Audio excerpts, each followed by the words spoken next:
everyone, this is Akash Shukani and welcome to Samarpan Techno School Biology YouTube channel. તમે જોઈ રહ્યા છો biology અને આજના લેક્ચરથી આપણે શરૂ કરીશું ચેપ્ટર નંબર 6 સપુષ્પી વનસ્પતિઓની અંતઃસ્થ રચના.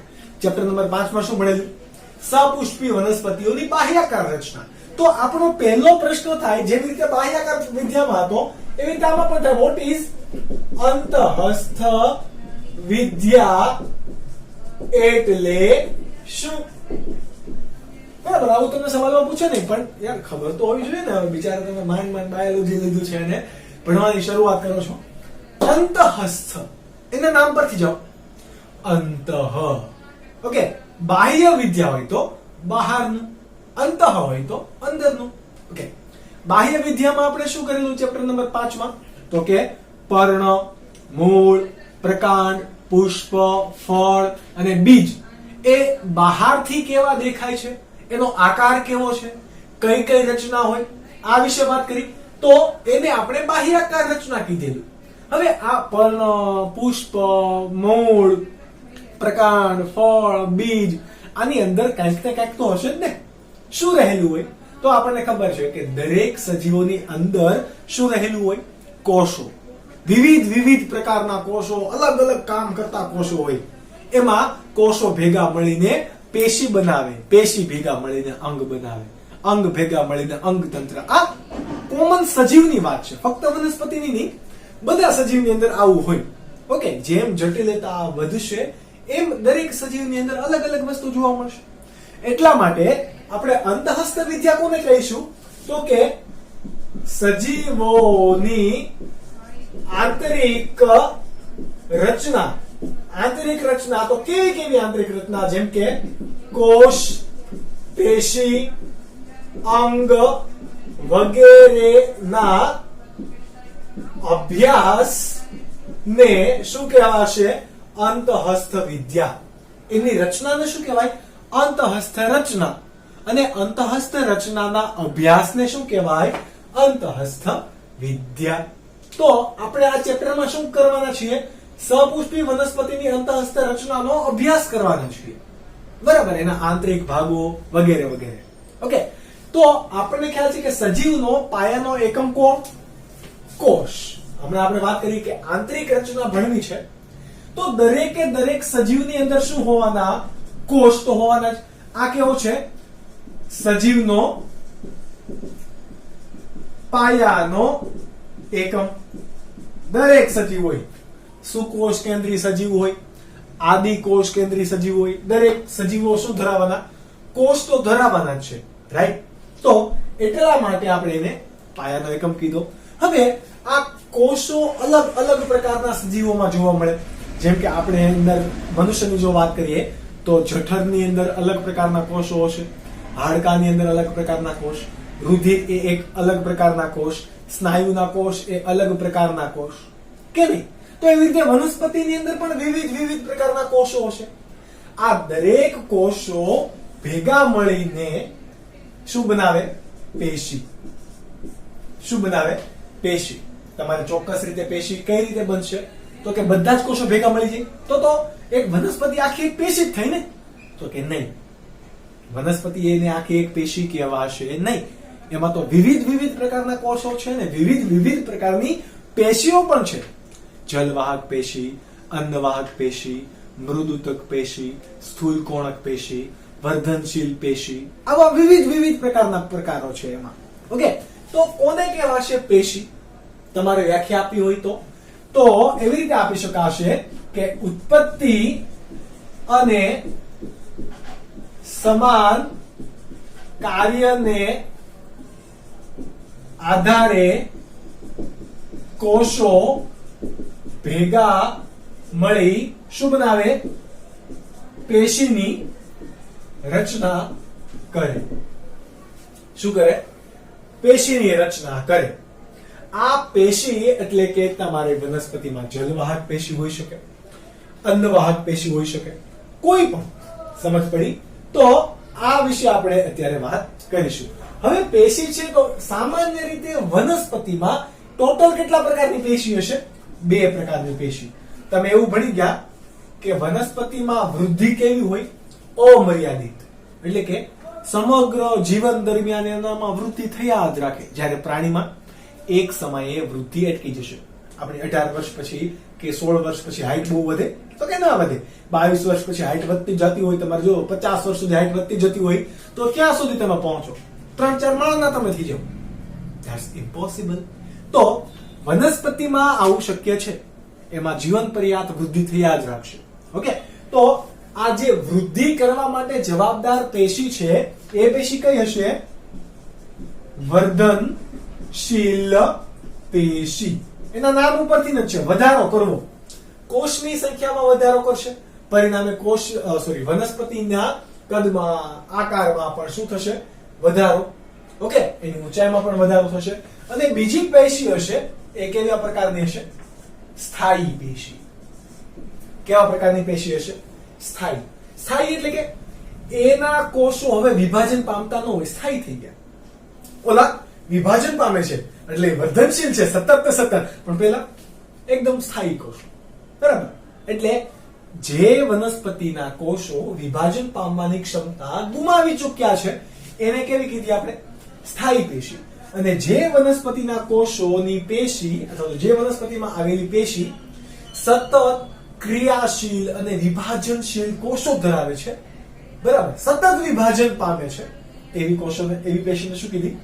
વર્ધનશીલ પેશી. આવું આપણે ક્યાં ભણી ગયા હતા? વર્ધનશીલ પેશી ચેપ્ટર નંબર 5 ની અંદર મૂળ ટોપની રચના કરી હતી, મૂળના આડછેદની. તો મૂળના પ્રદેશોમાં આપણે વાત કરેલી વર્ધનશીલ પ્રદેશ, કે જે શું ધરાવે? વર્ધનશીલ કોષ.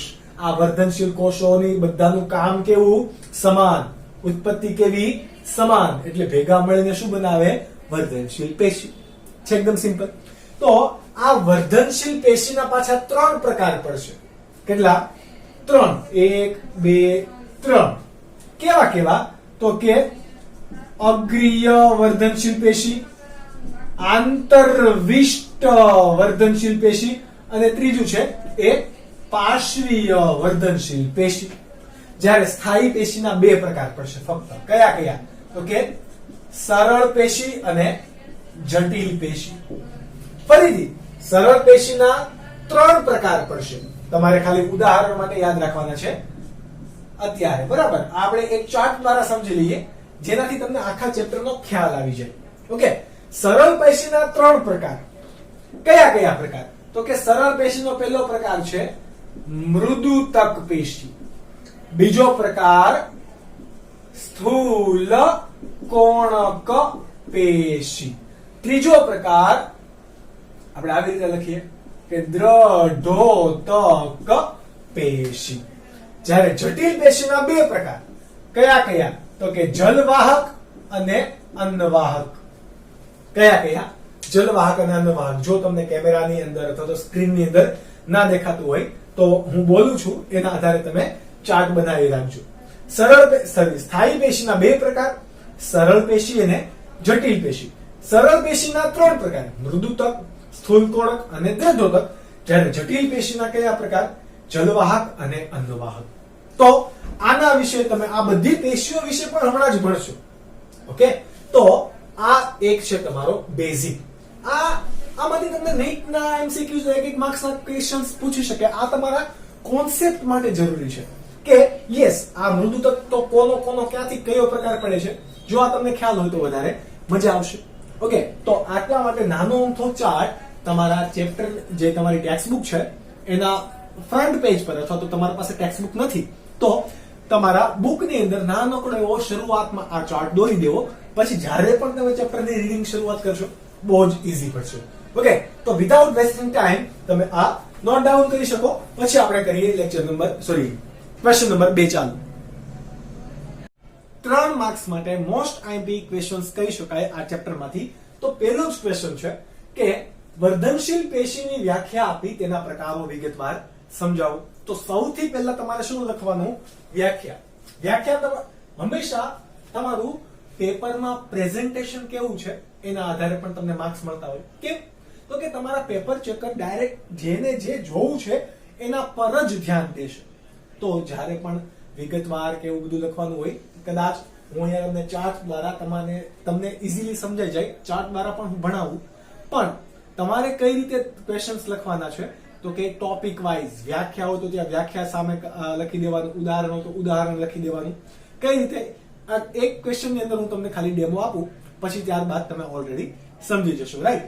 તો વર્ધનશીલ પેશી તમારે સૌથી પહેલા ઉપર શું લખી દેવાનું? આવી રીતે વ્યાખ્યા. પછી વ્યાખ્યા જે કંઈ પણ હોય એ વર્ણવી લખી દેવાની. એનાથી શું થશે? એક ઇમ્પેક્ટ પડશે તમારા પેપરની અંદર. તો કોને કહેવાય વર્ધનશીલ પેશી? તો આપણને ખ્યાલ છે કે સક્રિય રીતે વિભાજન પામતા વર્ધનશીલ કોષો ભેગા મળી વર્ધનશીલ પેશીની રચના કરે. આ તમે વ્યાખ્યા લખી દીધી. અથવા તો આવી રીતે પણ લખી શકો કે સક્રિય રીતે વિભાજન પામતા કોષોનો સમૂહ ને શું કહેવાય? વર્ધનશીલ પેશી. સક્રિય રીતે વિભાજન પામતા વર્ધનશીલ કોષોનો સમૂહ એટલે વર્ધનશીલ પેશી. કોઈ પણ રીતે તમે વ્યાખ્યા લખી શકો, મતલબ સાચો હોવો જોઈએ. હવે એ ગુજરાતી નથી રહ્યું કે તમે એક્ઝેક્ટ ક થી ક ને એની બાજુ રસવાઈ કહ્યું ને આવું ચોખ્ખું કોપી ટુ કોપી લખેલું હોય, જરૂરી નથી. સમજ પડી? તમારા મગજની અંદર કોન્સેપ્ટ કેટલા ફિટ છે એ જરૂરી છે. ચલો, હવે વનસ્પતિની અંદર વૃદ્ધિ કેવી હોય? ચોક્કસ વિસ્તારમાં થતી હશે ને. જ્યાં વર્ધનશીલ પ્રદેશ હશે ત્યાં જ વૃદ્ધિ થતી હશે. જલવાહક પેશીની અંદર તો કઈ વૃદ્ધિ થતી હશે નહીં. એટલે કે જટિલ પેશી, સ્થાયી પેશી જ્યાં છે ત્યાં વૃદ્ધિ થતી હશે નહીં. એટલા માટે તમારો બીજો મુદ્દો કયો બનશે? તો કે વનસ્પતિઓમાં વૃદ્ધિ મોટા ભાગે કેવી હોય? ક્રિયાશીલ કોષોના વિભાજન ના ચોક્કસ વિસ્તારો પૂરતી હોય. ઓકે, વનસ્પતિમાં વૃદ્ધિ ચોક્કસ ક્રિયાશીલ વિભાજિત કોષોના પ્રદેશ પૂરતી કેવી હોય? સીમિત હોય. આ જે પ્રદેશ છે કેવા? ચોક્કસ ક્રિયાશીલ કોષોનો જે પ્રદેશ છે એ પ્રદેશને આધારે 3 પ્રકાર પડશે પેશીના. કેટલા પ્રકાર? 3 પ્રકાર. કયા કયા? તો હું અહીંયા ચાર્ટ દ્વારા લખું છું, પણ તમારે ચાર્ટ દ્વારા લખવાનું નથી. પહેલું છે એ છે અગ્રીય વર્ધનશીલ પેશી. બીજી પેશી છે એ છે આંતરવિષ્ટ વર્ધનશીલ પેશી. અને જે ત્રીજી પેશી છે એનું નામ છે પાર્શ્વીય વર્ધનશીલ પેશી. ઓકે, 3 તમે લખી દીધું. હવે આને તમે થિયરેટિકલી લખતા હોય તો આવી રીતે નામ આપશો, એ, પછી બી અને સી. ઓકે, આવી રીતે તમારે નામકરણ કરી દેવું. એ લખેલું અગ્રીય વર્ધનશીલ પેશી, તો એના નીચે એનું જ લખવું, બરાબર? બધે ગોટાળો તો મારે કરવો નહીં. ઓકે, ગોટાળો બીજી કઈક વસ્તુ ન હોય તો સારું લાગે. ક્વેશ્ચન્સ ની અંદર ગોટાળા સારા લાગે નહીં. જેમ કે પોલિટિક્સ, બીજો મતલબ નહીં લેતા. પોલિટિક્સ ની અંદર ગોટાળા જોઈએ તો થોડાક ચાલે એમ. અગ્રીય વર્ધનશીલ પેશીની આપણે જો વાત કરીએ તો એના નામ પરથી જ ક્યાં આવી જશે? વનસ્પતિના અગ્રભાગે. હવે વનસ્પતિની વૃદ્ધિ 2 તરફની થાય. મૂળ એ જમીનની અંદર ઊંડા ઉતરે ગુરુત્વાકર્ષણની વિરુદ્ધ, અને પ્રકાંડ છે એ ગુરુત્વાકર્ષણની દિશામાં મૂળ ઉતરશે, વધશે. જ્યારે ગુરુત્વાકર્ષણની વિરુદ્ધ કોણ? પ્રકાંડ, એની શાખાઓ વિકસે. તો બંને બાજુએ ગતિ કરે છે ને. તો આ બંને બાજુએ શું આવેલું હોવું જોઈએ? અગ્રીય વર્ધનશીલ પેશી. જેમ કે મૂળ છે, સ્થાન આપણે અહીંયા લખીએ મૂળ, અને બીજું ક્યાં હોય? પ્રકાંડની શાખામાં, અથવા તો પ્રરોહાગ્રની શાખા કહેવાય. ઓકે, મૂળના ભાગે જે આવેલી છે, મૂળના આપણે આવી રીતે આકૃતિ પર દોરેલી, જે તમે હમણાં સ્ક્રીનશોટ ની અંદર જોશો પણ, બરાબર? કે આ મૂળના બધા પ્રદેશો હોય, આ મૂળ ટોપ હોય, તો આ ભાગે ચોક્કસ વિભાજનશીલ કોષો આવેલા હોય કે જેને શું કહેવાય? વર્ધનશીલ પેશી. તો જે મૂળના અગ્રીય ભાગે કે ટોચના ભાગે આવેલી છે એને શું કહેવાય? અગ્રીય વર્ધનશીલ પેશી. એનું કામ શું હશે? મૂળની દિશામાં એટલે કે જમીનની અંદર ગુરુત્વાકર્ષણની દિશામાં મૂળની વૃદ્ધિ કરવી, એટલે કે એનું એક સ્થાન થઈ ગયું મૂળમાં. બીજું ક્યાં હશે? પ્રકાંડની શાખામાં અથવા તો પ્રકાંડની ટોચ પર આપણે કહી શકાય. ક્યાં? પ્રકાંડની ટોચ. ચલો, પ્રકાંડની ટોચ એટલે આવી રીતે કંઈક હશે, આવી રીતે કંઈક ટોચ છે, બરાબર? તો એના આ બધા ભાગે રહેલા કોષો કેવા હશે? વર્ધનશીલ કોષો હશે. કેવા? વર્ધનશીલ. જે શું કરશે? અહીંયાથી એની વૃદ્ધિનો વિકાસ કરશે. આ વર્ધનશીલ પેશી છે એ વર્ધનશીલ પેશી પ્રકાંડની ઉચ્ચ તરફ આગળની તરફ વૃદ્ધિ કરાવશે. ઓકે, તો પ્રકાંડની ટોચ પર આવેલી પેશી હોય તો એને શું કહેવાય? અગ્રીય વર્ધનશીલ પેશી. બરાબર? એટલે બંને જગ્યાએ આવેલી હોય. પરંતુ આ પ્રકાંડની ટોચ પર જેમ આગળ વધે તો એકને એક શાખા તો વધતી નથી, બરાબર? પ્રકાંડ આમ સીધે સીધું જાતું જ નથી. એનામાં નવી શાખા બને, એમાં કક્ષ કલિકા આવે, પ્રકાંડ બને, બરાબર? સોરી, પ્રકાંડ પરથી પર્ણ ઉદ્ભવે. તો આ પ્રકાંડ પરથી પર્ણ ઉદ્ભવે ત્યાંય, પ્રકાંડમાંથી કોઈ નવી શાખા ઉદ્ભવે ત્યાં પણ કઈ પેશી હશે? અગ્રીય વર્ધનશીલ પેશી. પ્રકાંડની ટોચ પર કઈ હોય? અગ્ર કલિકા. આપણને ખ્યાલ છે કેવી કલિકા? અગ્ર કલિકા. અને બીજું કોણ હોય? કક્ષ કલિકા. આ કક્ષ કલિકા ક્યાં હશે? પ્રકાંડની શાખામાં. ક્યાં હોય? પ્રકાંડની શાખામાં. અને તમારે બીજી રીતે કેવું હોય તો કે પ્રકાંડ અને પર્ણ વચ્ચે બનતા ખૂણાની આપણે કક્ષ કીધો તો, અને ત્યાં જો કોઈ કલિકા હોય તો એને શું કહેવાય? કક્ષ કલિકા. પણ આ કક્ષ કલિકાનું નિર્માણ કઈ રીતે થશે? જેમ કે આ પ્રકાંડની અગ્ર કલિકા છે, સપોઝ. શું છે? પ્રકાંડની અગ્ર કલિકા. હવે એમાં વર્ધનશીલ પેશીના કોષો છે એ આમ આગળ આવીને એને વધારો કરી દીધો, બરાબર? પણ અમુક વર્ધનશીલ પેશીના કોષો અહીં આ ભાગે રહી ગયેલા હશે. એ શું કરશે? કક્ષ કલિકાનું નિર્માણ કરશે. શાનું? કક્ષ કલિકાનું. એટલે આ ભાગ બધો છે એ કક્ષ કલિકાનું નિર્માણ થશે અને એ ભાગની પણ વૃદ્ધિ વધારશે. એટલે એ કક્ષ કલિકા શાખાની અંદર વૃદ્ધિ કરશે, નવી શાખાઓ બનાવશે. આ શાખા પર નવા પર્ણ પણ આવી જાય તો પર્ણની વૃદ્ધિ પણ કોનામાંથી થાય? કક્ષ કલિકામાંથી. નવા કોષો બને છે ને, પર્ણ હોય નહીં અને ત્યાં નવું પર્ણ આવ્યું તો પર્ણ બનીને નવા કોષો બને છે ને. તો એ કોષો બનાવવા માટે પણ કઈ પેશી હશે? અગ્રીય વર્ધનશીલ પેશી. કેવી? અગ્રીય વર્ધનશીલ પેશી. આ તમારું થયું કોન્સેપ્ટ માટે સમજણ.